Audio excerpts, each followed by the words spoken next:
आज के इस वीडियो में हम जो सीएपीएफ एसी के प्रीवियस ईयर पॉलिटी के क्वेश्चंस डिस्कस कर रहे थे उसमें 2015 के क्वेश्चन देखेंगे। इसमें टोटल आपके 21 क्वेश्चन हैं।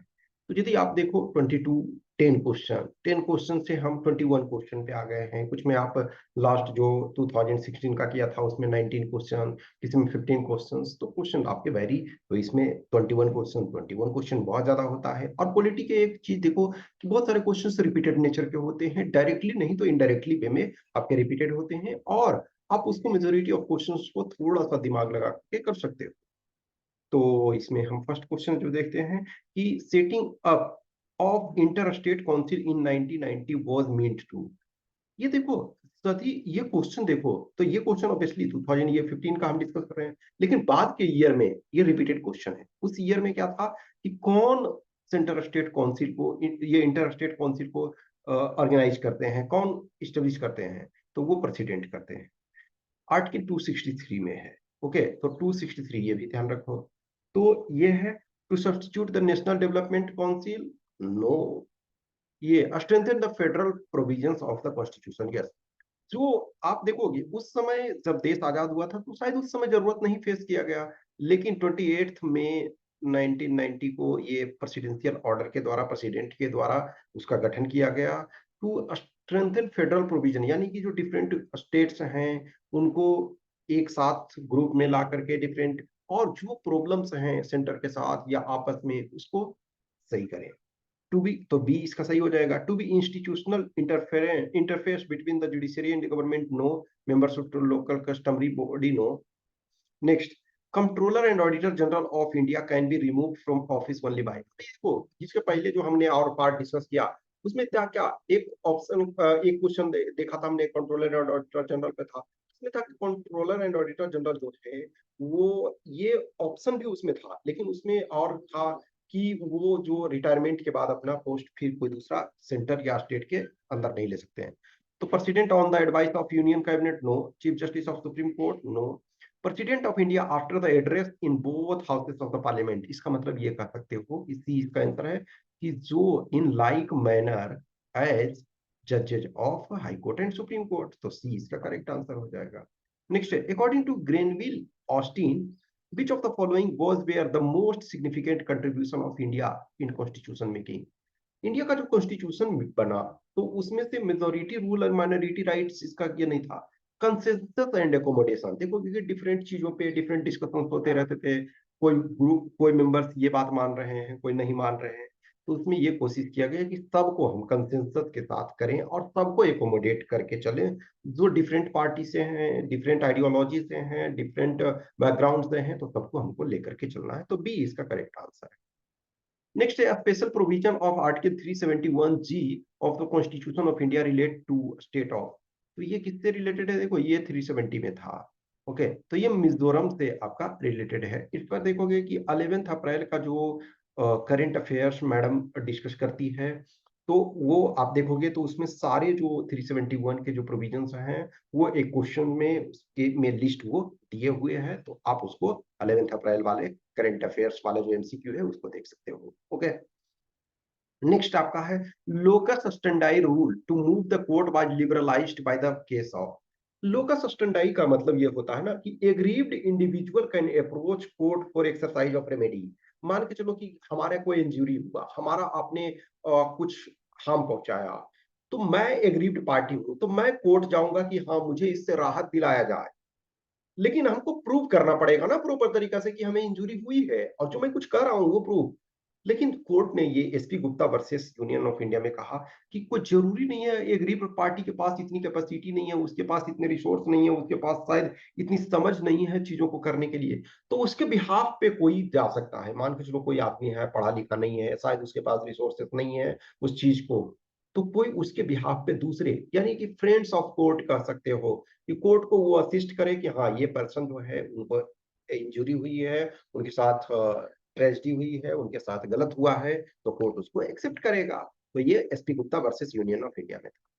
नेक्स्ट है, who heads the defence acquisition council. तो डिफेंस मिनिस्टर जो है, तो अभी हमारे वर्तमान में राजनाथ सिंह हैं। तो राजनाथ सिंह अभी डिफेंस मिनिस्टर हैं। तो जो कोई कुछ जो एक्विजिशन होते हैं, मान के चलो ना 50 करोड़ 100 करोड़ ये सब यदि कोई ऐसा है, तो डिफरेंट जो सिक्योरिटी हेड हैं वो उनके पास पावर होता है या डिफरेंट कमिटी होता है उनके। लेकिन जो डिफेंस एक्विजिशन काउंसिल है, सपोज किसी चीज का कोई जो रक्षा अधिग्रहण है, वो 1000 करोड़ से ऊपर का कोई बजट है, कोई अप्रूवल है, तो वो डिफेंस एक्विजिशन काउंसिल करेगी। तो ए इसका करेक्ट आंसर। नेक्स्ट है प्रोविजन ऑफ आर्टिकल 350 ए। तो ए का मतलब देखो क्या है, हमने ऑलरेडी बताया था कि ए का मतलब है अमेंडमेंट एक्ट के थ्रू ये इंसर्ट किया गया है। तो ये किससे संबंधित है? Right of any section of citizen to preserve its distinct language and culture. तो ये आपका देखोगे कि ये फंडामेंटल राइट में आपके हैं। Right of Sikh community, no. Provision of providing facility for instruction in mother tongue at primary stage. देखो ये सी इसका आंसर है। प्राइमरी लेवल पे कोई भी बच्चा जो है अपने मदर टंग में चीजों को अच्छे तरीके से समझ सकता है, तो उसको ये प्रोविजन होना चाहिए, इसको ये होना चाहिए कि वो प्राइमरी लेवल पे अपनी चीजों को वो समझ सके अपने लैंग्वेज में, ताकि वो बेटर डेवलप कर सके। नेक्स्ट क्वेश्चन नंबर 8 है, which of the following are provided by in India by the right to education. जो आरटीई है यानी कि 86 कॉन्स्टिट्यूशनल अमेंडमेंट एक्ट के तहत जो प्रोवाइड किया गया, तो उसमें क्या है? Right of children to free and compulsory education till completion of elementary education in neighbourhood school. Yes सही है। यानी कि जो आपका प्राइमरी है 1 से 5th तक वो 1 किलोमीटर के रेडियस में होना चाहिए। जो आपका अप टू 8th क्लास तक है वो 3 किलोमीटर के रेडियस में होना चाहिए। अप टू 10th क्लास तक वो 5 किलोमीटर के रेडियस में होना चाहिए। तो लेकिन 8th क्लास तक मेनली आपका इसमें प्रोविजन किया गया। तो फर्स्ट सही है, तो फर्स्ट सही है, तो अभी एक हट गया हमारा। अब दूसरा है prohibition of deployment of teachers for non educational works other than decennial census, election to a local authority like a state legislature, parliament and disaster relief। yes ये मतलब अन ऑब्वियसली बहुत सारा चीज तो आप इंक्लूड कर दिए हैं, लेकिन जनरली है नॉन एजुकेशनल वर्क में टीचर को बहुत कम लगाने की कोशिश, लेकिन लगाते हैं प्रैक्टिकल में। तो ये भी सही है, तो फर्स्ट भी सही है, तो ई आपका नहीं होगा।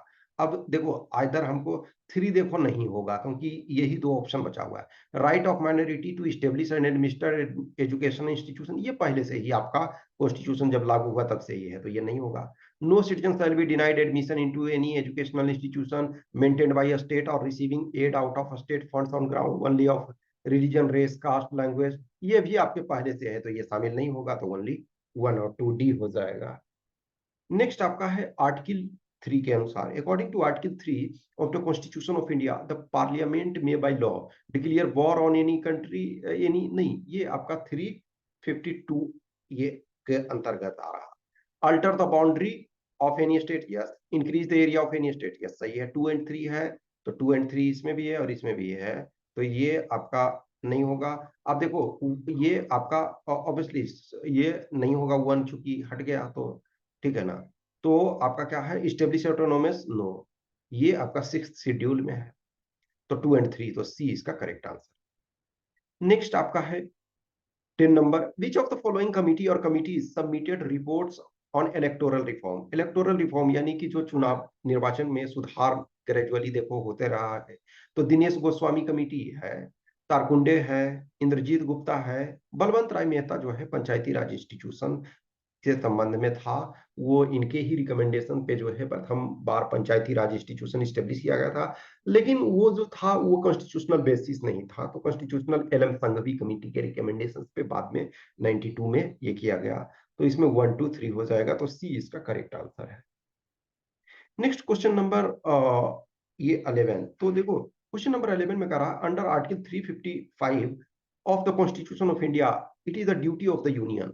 ये जो 355 है उसमें यूनियन का ये ड्यूटी है, सेंट्रल गवर्नमेंट का ये ड्यूटी है कि protect a state against external aggression and internal disturbance. कोई भी बाहरी ताकत या फिर बाह्य आक्रमण कोई हो जाए या आंतरिक अशांति की स्थिति में जो सेंटर का काम है, यूनियन का काम है कि वो प्रोटेक्ट करे। वो किसको प्रोटेक्ट करे? स्टेट को। तो ये आंसर हो जाएगा। Allow extension of executive power of union to any state, no. Declare that power of the legislature of the state shall be exercisable by और under the authority of parliament, no. ये emergency लगाया जाएगा तब situation होगा। Allow the parliament to include और exclude any caste race, no, ये नहीं है, तो ए आपका करेक्ट आंसर। नेक्स्ट है second administrative reform commission has produced report on, तो इसलिए अब ये आज के लिए इंपॉर्टेंट नहीं है, लेकिन ये इसको ना ऐसे वगैरह लिखने के लिए इसका समरी जो है ना जरूरी, मतलब जरूरी नहीं है आपके वाला में सिविल सर्विसेज वाले की जरूरी, लेकिन आप जानते हैं यदि बहुत सारे लोग हैं सिविल सर्विसेज आप ऑलरेडी दे चुके हो, मेंस भी दे चुके हो, तो आपके लिए ये जरूरी। तो ये एम वीरप्पा मोइली जो थे वो आपके कर्नाटक के सीएम थे, एक सीएम थे, तो उनके अध्यक्षता में बनाया गया था। तो उसने बहुत सारा रिपोर्ट दिया, तो उसमें एक इथिक्स इन गवर्नेंस था, लोकल गवर्नेंस था, कम्बैटिंग टेररिज्म था, इरेडिकेशन ऑफ करप्शन इसमें से शामिल नहीं था। ऑब्वियसली देखो इथिकल जो इथिक्स था इसी में इसके कुछ जो कंसेप्ट थे, लेकिन स्पेसिफिक चैप्टर उस पर नहीं था, ठीक है ना। ये मतलब है ना कि स्पेशल चैप्टर यानी डिफरेंट रिपोर्ट्स पब्लिश किए गए उसमें थे, ये था। तो 1 2 और 3 हो जाएगा, तो डी इसका करेक्ट आंसर है। ये देखो ये क्वेश्चन आपका 2015 का है, लेकिन इसके बाद 2019 में इसमें अमेंडमेंट हुआ है, तो ऑब्वियसली उसके अनुसार आप चीजों को देख लोगे। तो ए चेयरपर्सन ये ह्यूमन राइट्स कमीशन का a chairperson who has been chief justice of supreme court और high court of India, no actually इसके या तो chief justice of supreme court या अदर जज जस्टिस ऑफ सुप्रीम कोर्ट, तो ये गलत हो गया इससे भी आज के भी कंटेक्स्ट में। वन मेंबर हु इज और हैज बीन ए जज ऑफ सुप्रीम कोर्ट सही है। वन मेंबर हु इज और has been chief justice of high court सही है। Two members to be appointed from amongst persons having knowledge of और practical experience in matter relating to human right सही है। तो ये आपका 2 3 4 हो जाएगा, तो डी इसका correct answer. Next question number 14 का रहा, who is the supreme commander of the Indian arm forces. तो इंडियन आर्म फोर्सेस जो है उसके सुप्रीम कमांडर जो है प्रेसिडेंट ऑफ इंडिया होते हैं, यानी कि president of India itself will declare war and peace. President of India will say कि yes let there should be war, तो वॉर होगा। ऑब्वियसली वो अपनी मर्जी से नहीं कहेंगे, एक दिन सुबह उठेंगे और बोलेंगे कि चलो वॉर करो पाकिस्तान पे, नहीं। वो मतलब काउंसिल ऑफ मिनिस्टर से वो अप्रूवल ही नहीं, कि काउंसिल ऑफ मिनिस्टर जब रिकमेंड करेगी कि यस सिचुएशन ऐसा अराइज हुआ है कि हमें वॉर करना चाहिए, या सिचुएशन ऐसा अराइज हुआ है हमें पीस डिक्लेयर करना चाहिए, तो वो ए है। नेक्स्ट आपका पंछी, इस पर भी हम डिस्कस कर चुके हैं कि जो आपके डिफरेंट कमीशन, तो ये सेंटर और स्टेट, तो ये भी कह सकते हो रिपीटेड, यानी कि ये क्वेश्चन है बाद में फिर इस पर रिपीटेड ही है, तो ये ऑब्वियसली है रिपीटेड क्वेश्चन। तो पंछी कमीशन रिपोर्ट, तो ये सेंटर स्टेट रिलेशन, ये मदन मोहन पंछी या पुंछी जो भी कर सकते हो, तो ये सुप्रीम कोर्ट के जस्टिस थे, चीफ जस्टिस हुआ करते थे। और एक जो सरकारिया कमीशन रंजीत सिंह सरकारिया था, या फिर जैसे आप आनंदपुर साहिब रिजोल्यूशन देखते हो या राजमन्नार कमीशन देखते हो, तो डिफरेंट कमीशन ये जो है वो सेंटर स्टेट रिलेशन के संबंध में, या आप गवर्नर वगैरह के संबंध में पढ़ते हो, तो वो है, तो ये इसका ए होगा correct answer. Next demand polity and, तो ये हमने ऑलरेडी बोला कि ये रिपीटेड ऑब्वियसली ये 2015 है। तो इसके बाद देखो 2016 का, तो 2016 वाले में हमने डिस्कस किया, तो सेम क्वेश्चन ये था। ऑब्वियसली इसमें से देखो कि ऑप्शन वहाँ ए में था, यहाँ ऑप्शन सी में, उससे कोई मतलब नहीं पड़ता है ना।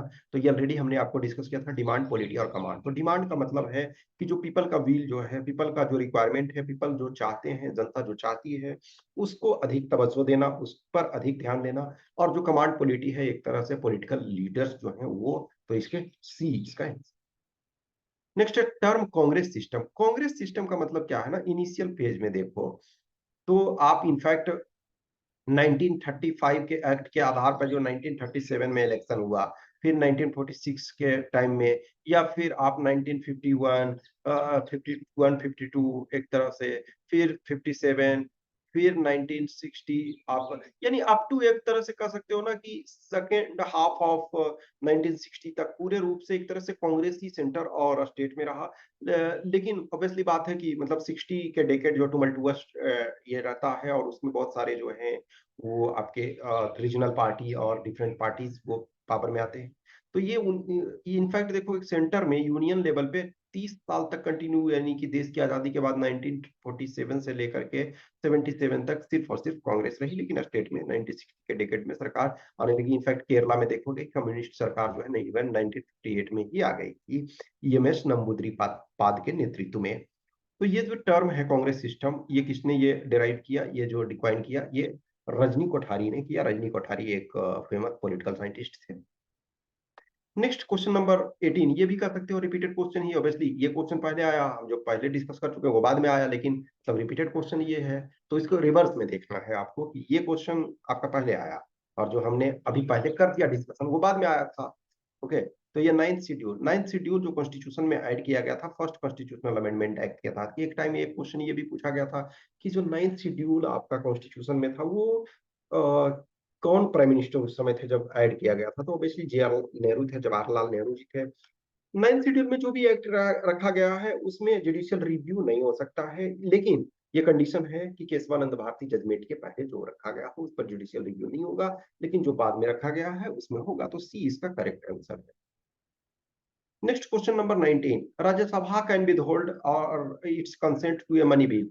देखो मनी बिल जो है वो लोकसभा में पेश होता है प्रेसिडेंट ऑफ इंडिया के प्रायर परमिशन से, और जो लोकसभा है उसी का एक तरह से मेन पावर है मनी बिल पे। लेकिन मनी बिल राज्यसभा में भी भेजा जाता है, लेकिन वो कुछ कर नहीं सकती है। वो अपने सजेशंस दे सकती है कि हाँ कुछ सजेशन भैया मान लो, मानना है तो। यदि नहीं मानती है तो मैक्सिमम 14, और आप यदि कुछ उस पर एक्शन ही नहीं लो तो 14 डेज के बाद ये मान लिया जाएगा कि उन्होंने पारित कर दिया है।